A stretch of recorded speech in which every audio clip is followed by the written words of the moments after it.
Hi, good morning everyone. Dr. Sukirti this side.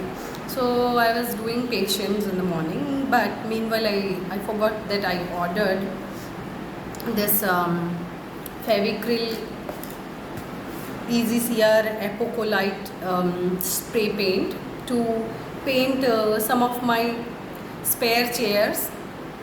So I have ordered, this is a spray paint and this is like this.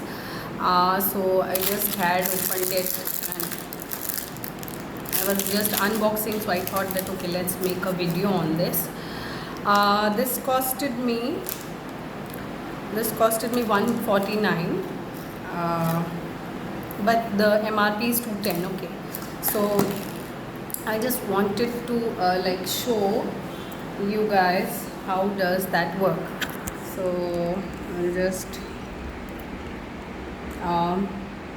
this tangy yellow color. I would like to like paint this paper bag.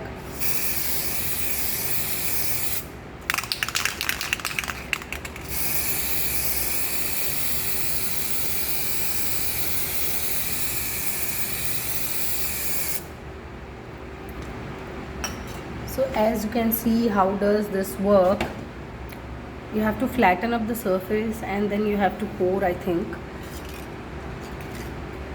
because this is the first time for me